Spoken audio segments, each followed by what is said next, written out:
Samantha, how long are you going to take? What time are you coming home? What are you doing with Cindy? It's already this late.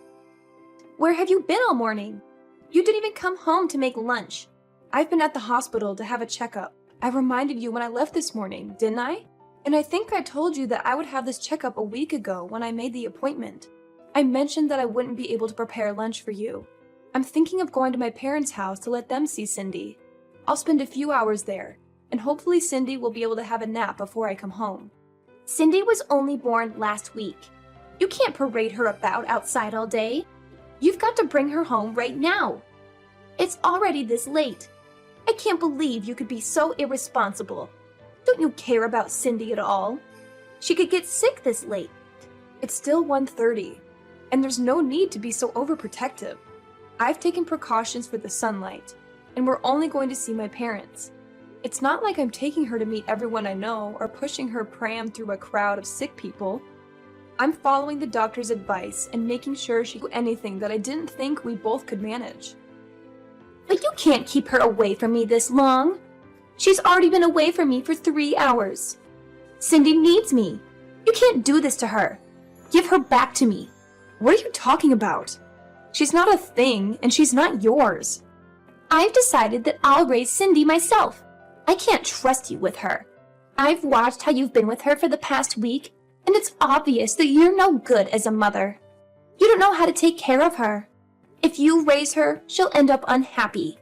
Or worse, she'll be unhappy and she'll be rebellious. It's people like you that end up raising criminals.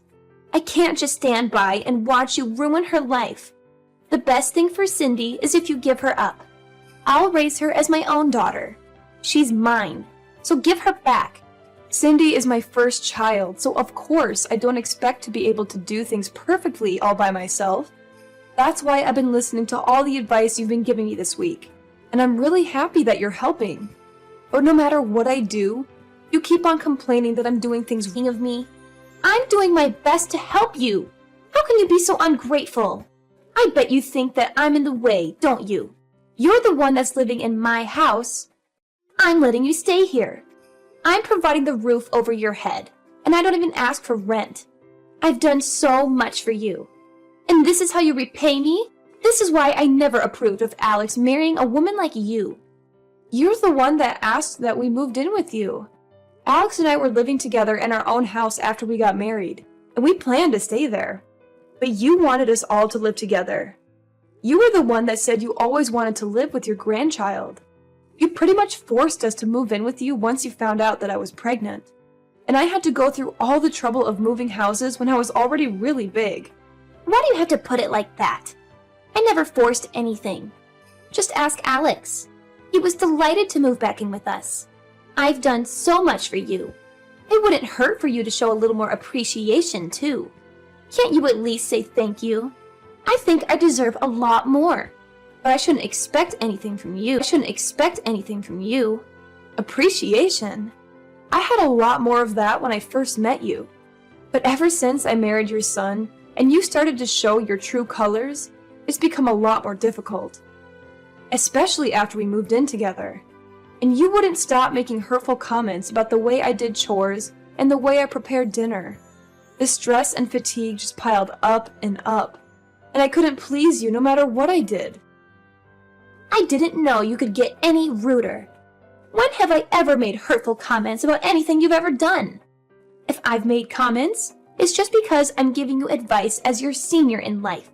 If you think I've been hurtful, it's because you're trying to make me out as the bad person in this story. I'm an adult too. I understand the difference between advice and sarcastic, backhanded comments. And it's not just those comments. You don't like the food I make, even though I've done my best to follow your recipes. And if you really don't like my cooking, then you can always make your own. But you insist on having me prepare your serving too, and sometimes you throw it all away right in front of me. It's not just insulting, it's wasteful. Did you really think that I could just brush that off as advice? I don't understand how you could do something so mean, just for the sake of showing me you don't like my cooking. I threw it away because it didn't taste good. What's the problem? Did you really think that it was good enough to serve to Alex and my husband? Nobody would want to eat something disgusting like that. So I saved them the trouble. I just did what they would have wanted to do anyway. If anything, you should be thanking me for not letting them eat something as horrible as that slop you call food. That's what I'm talking about. In the past few months we've spent living together, you've never eaten my food without making a face, a comment, or throwing it all away. On top of that, you were making me do all the housework right up until the birth. I couldn't have a moment's rest while you were around, even though my back hurt and my feet hurt. And I was so tired. Even when my contractions started and I was begging for you to call me, you wouldn't call and told me that I was overreacting. I couldn't even get to the phone myself. I thought I was going to give birth right where I was. It wasn't until Robert passed by my room and noticed that my water had broken that I was finally able to go to the hospital. I'm grateful for my father-in-law's care and consideration. But if you want me to be grateful for you, then you'll have to do something I can be grateful for first. You shouldn't expect everyone to do everything for you. You could have gone to the hospital by yourself. You're so spoiled. It shows that your parents must have been overly protective of you as a child. No wonder you're so disrespectful towards me. Did you really think that I could drive all the way to the hospital safely when I was getting contractions every 5 minutes? Even after I gave birth? You didn't say anything to me. You didn't ask me how I was doing.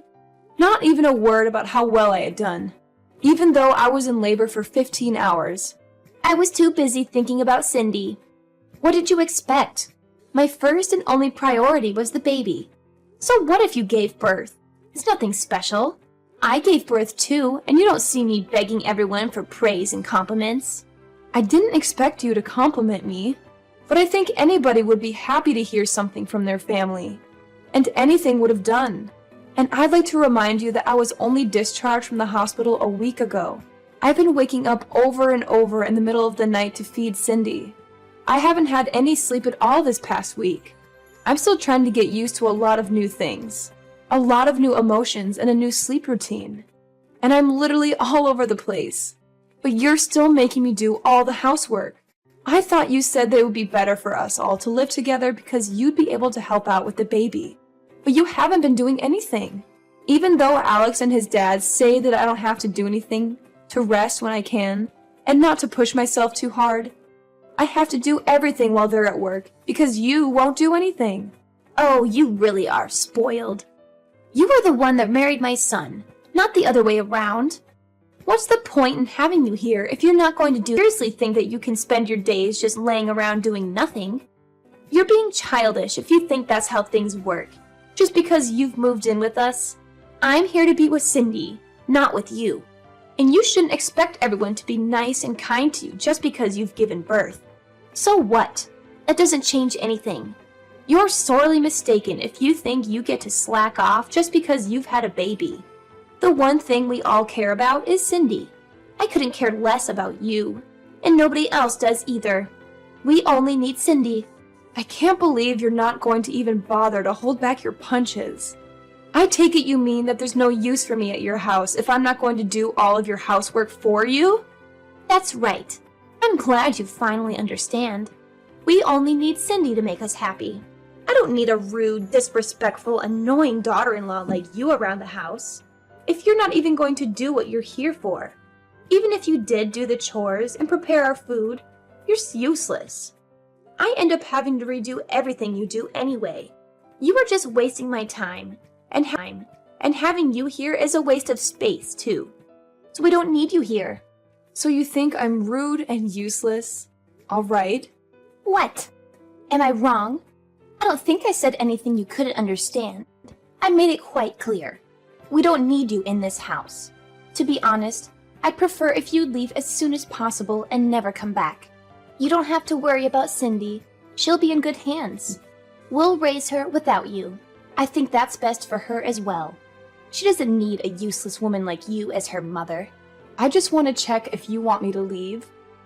Then that means you don't want to live with me, doesn't it? How many times do I have to tell you? I don't want to live with you and I want you out of my house. Do you understand? Yes, I do. I understood that perfectly. Then I won't be coming back. I'll be staying at my parents' house. They've got a spare room that I can use, so there's no reason for me to return today. I'll go and get my things another day. Will that make you happy? Of course. Do whatever you want. You're an adult. I don't care where you stay, as long as it's not in my house. Nobody in this house is waiting for you to return anyway. I'll have Alex go and collect Cindy from you when he gets home from work. So make sure she's had her rest, and you've got all her things ready by then. I'll let you spend these last few hours with her, at least. You're not going to come back to this house, so this will be the last time you ever see her. I'm glad you finally come to your senses. You're not fit to be a mother. I understood the part about not coming back to stay in your house. But you're wrong about one thing. I am not handing my daughter over to you. Cindy is staying with me. I'm her mother. What are you talking about? I just told you you're not fit to be a mother. Are you going to take her away from me? You can't do that. She needs me. Oh, you think that I'm not fit to be a mother because I need support to raise her? And because I can't handle all of the housework on just 1 hour of sleep a night? You expect the impossible from me. You're saying that I'm taking her away from you? But you're not her mother. She was never yours to begin with. She's my granddaughter. That makes her mine. I don't think that your way of thinking that she belongs to you is very healthy for Cindy. I don't think that raising her in an environment where you think that you can treat me however you like is good for her either. Alex and Robert have both lost their patience with the way you've been treating me. I know that the both of them have done their best to talk with you privately and get you to change your attitude, but it still hasn't changed after months. And if it's only going to get worse now that Cindy's born, I'd rather not live with you either. Your own son and husband have given up on getting you to change your ways, so there's no way I can keep hoping. Robert as well? You're lying. I remember him mentioning something about you, but I forgot what he said. It didn't seem very important. But I know they all hate you. Nobody wants you to stay in our house, and we're all happy that you finally have given birth so we can get rid of you and keep Cindy. Who's they? Do you mean Alex and Robert? Because I know Alex loves me, and Robert is a wonderful father-in-law to me. And even if they did actually hate me, I think they'd be more mature about it. You've been far from mature these past few months. You've been passive-aggressive and childish at best. All you've done is bully me and make me feel bad about myself. I've had enough. We've all had enough of your behavior. If you're not going to fix it, then there's no point in sticking around and waiting for you to change. I'm not returning to your house. And if you won't reflect on your actions, I won't let you meet Cindy. You won't let me see Cindy? That's ridiculous. You can't do that. You can't keep her away from me. You have no right to do that. I'm not going to listen to a woman that can't even raise a child properly. You don't have to come back. But I'm not letting you keep Cindy. Give her back right now. Cindy will be happier that way. And you'll thank me one day when you realize that she belongs with us, not you. Don't be so selfish and give her up. I'm sorry, but who's we? Alex, Robert, and I. You should give her back to me for her sake. Robert's actually with me right now. Alex will be here soon too. He's already asked his manager for the rest of the day off after he's finished in his meeting. The truth is, it wasn't a hospital appointment I had this morning. I'm sorry I had to lie. But you wouldn't let me leave the house until I said that I would be going to the hospital. What? Then where were you? What were you doing? I was being honest when I told you I would be going to my parents' house, but I was somewhere else this morning. I went to have a viewing of a house with Robert to get his opinion. You went to see a house? But why would you do that?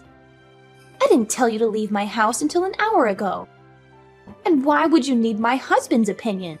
Alex and I have decided that we're going to move out. And when we told Robert, he was very interested in the idea too. Maybe you should ask him for the details when he returns home tonight, since I won't be coming back ever. But why would Robert be interested in looking at a new home? Alex and I have been thinking about moving back out ever since we first moved in with you, and you started to bully me. We've both hit our limits, and we can't take it anymore. It's too stressful being with you all day, every day. And he doesn't complain, But I know it's tough on Alex when I vent after he's had a long day at work.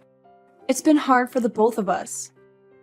The only reason why we didn't move out earlier is because it was a strain on my body to move our stuff to your house in the first place. And we didn't want to go through that again. Hit your limits? Stressful? What's that supposed to mean? You're just exaggerating. How pathetic. All I'm doing is showing you how to do things properly. Alex has had enough of your behavior too. He can't stand the way you speak to me. And he knows that you've been throwing away the food I make as well. He knows about how you follow me around when I do the laundry and the washing up, nitpicking at every single thing. He promised me that we would make preparations so that we can move out as soon as the baby was born. And he kept that promise. He found a few places that were open for viewing, and cut the choices down to 2 places so I wouldn't have to go back. He offered to pay half the deposit, saying that he wanted to come with us. Excuse me? Robert wants to move out? Well, he was obviously including me when he said that. He meant that he wanted to move in with us and move away from you. Apparently, he's had enough of your attitude as well, and since you won't change, no matter how many times he's spoken to you, he's decided to leave you. He's telling me that he left the divorce papers on the table in the living room. Have you seen them? He says he's already signed them, so you just have to sign your side and leave them there. He'll have them filed tomorrow. I found them, but I don't understand. Why would he want to divorce me? I haven't done anything to deserve this. Give your phone to him. I want to speak to my husband. He's with you, isn't he? Let me talk to him. I can't trust a word you say. Why would I lie? Those papers have already been signed, haven't they? I wouldn't fake his signature just to trick you. Robert says that he'll talk to you when he gets home, but that he's already made his feelings clear in past conversations. You just haven't been listening to him properly. Anyway, we're busy getting our new home ready. Could you wait until later? I don't understand why Robert and Alex have to move away too. I only said that you don't need to come home. What about me? What am I supposed to do? They can't leave me here by myself. Robert says that he'll give you that house in the divorce. He has no need for it if he's moving in with us. And he doesn't want you causing us trouble just because you can't find a new home for yourself. You're lucky he's being so generous. Alex and I have no intention of living with you ever again. And of course, we're not going to give you our daughter. Robert's decided he wants a divorce and that he doesn't want to live with you anymore. I think that explains everything you want to know. What about me? I'm going to live here all by myself? You're not making any sense. Why can't I come with you? Weren't you listening to what I said? We've told you over and over that the way you've been treating me is unacceptable. We wouldn't have had to do this if you had fixed up your attitude, if you listened to your own husband's warnings, and your son asking you to stop treating me so horribly. We would have never decided to move out. We would still be living with you, and you would still be able to spend time with your loved ones. But unfortunately, you haven't shown any signs of changing or even feeling bad about what you've done. You deny all responsibility, and we've had enough. Because of your selfishness, you'll have to spend the rest of your life all alone. What about Alex? What does he think? He can't be serious about leaving his own mother all alone. I raised him. He's better than that. He would never abandon me like this. You've tricked him into thinking that I'm the bad person, and convinced him and my husband to follow you. Have you forgotten that Alex was the one that always was intervening and defending me from you when we first moved in? He was doing his best to keep himself between you and I when he could, and making sure that I wasn't stuck with you alone when he was at home. But then he had to start a new project at work and was coming home tired more often, and didn't even have the strength to argue back to the things you were saying to me. The stress of work and your treatment of me was accumulating for him too. That's when he promised that he would find us a new place to live. We realized that the best way to deal with the situation was just put up space between us and you, for the sake of our physical and our mental health. You're lying. Alex would never want to leave me. And Robert can't be serious about getting a divorce at this age. I'll never be able to get remarried. I'll be alone. Can't he rethink the divorce? I'll do anything. He's not honestly thinking we should get divorced, is he? You'll have to talk to Robert directly about that. Though he says that there's nothing more to say. And we've already chosen a new home that has enough room for the three of us and Cindy. Robert is welcome to live with us, but there's no room here for you. Moreover, Robert's actually put a lot of money into this house for us. He's been very considerate since Alex and I had to pay a lot for the hospital bills last week. We don't plan on telling you where our new address is either. But I'll never be able to see Cindy ever again. Are you honestly going to separate us? I'm not going to let you see her. You'll have to show that you can change first. I don't know if you can, but if you want to see her, you'll have to. I don't plan on meeting you until then either. I'm sure you don't care whether you see me again or not, but I just wanted to make it clear that this is what happens when you treat someone as though they're inferior to you. You end up alone. What did I do to deserve this? Why is everyone leaving me behind? You're telling me that I have to spend the rest of my life, my elderly years, all alone? That's too much. You don't have to go this far. I thought I would be able to spend the last 20 years of my life taking care of my grandchild. I wanted to have peace and quiet and not worry about any of the chores or worry about money. This isn't what I wanted. I was dreaming of my life as a grandmother. But now I'll have to get a job. I have to do everything myself. I won't be able to see her. Really? I guess you hoped that I would be the person to take care of all the chores and plan to live off your husband's saving and pension, all without lifting a finger yourself. But you ended up breaking that dream with your own hands. You should have been more respectful towards the people around you if you wanted them to love and take care of you. I'm tired of you complaining about every little thing I do, but now you'll have to do everything yourself, and you won't be able to see your family ever again. That's the price you've paid. You'll have to accept it. Fine, I understand. I made a mistake. I shouldn't have been so nagging. I'll do my best to get on with you from now on. I'll change the way I've been acting towards you. So please don't move out. It's too late for that. We've already paid the deposit and signed the documents for the house. We won't change our minds about living away from you, and we'll be moving all of our things into the new place over the next few days. We're all going to live here in peace without you. Robert will be returning to your house this evening to pack up our essentials, so you should have a good long talk with him then. He'll be staying there until all of our things have been moved, but he's quite adamant about having the divorce, so I suggest you forget about talking him out of it, and talk about how you can make an effort to change your behavior. That way, you might have a chance to meet Cindy in the future. Samantha, I'm sorry. Let's all live together. I don't want to be alone. I think we might have gotten off to a bad start. But I'll change. I'll do whatever it takes. I'm sure you'll come to understand why I was so harsh towards you. It was for your sake, but I won't do that anymore. Just let me see Cindy. I find it hard to believe that you'll change when you're still making excuses. You can't even apologize properly. It's too late after all. You can't change. Besides, you were saying yourself that you don't want to live with me, remember? I confirmed over and over. And you said that you wanted me to leave. Well, I don't want to live with you either. I hope you'll enjoy your final years without a rude, useless woman like me in the way. After her conversation with Samantha ended, Chloe had no choice but to wait for her husband to come home. The first thing Robert did when he returned to the house was to tell her that he wanted a divorce, and that he wasn't going to change his mind. He checked that she had signed the papers and took them to his lawyer to have them filed. He didn't speak a word to Chloe after that, and spent his time packing away all of his things. Anything that had to be dealt with regarding the divorce was done through his lawyer, and he was able to move houses without much fuss. Chloe got the house in the divorce, but it was brought to her lawyer's attention that she had spent Robert's savings on several occasions without his permission, and as a result, the amount she received in alimony payments decreased significantly. It wasn't enough for her to keep up the payments for the household bills, so she had to find a job in order to earn some money to pay for other essentials. She was so desperate to meet Cindy that she went to Samantha's parents' house and demanded that they tell her Samantha's new address.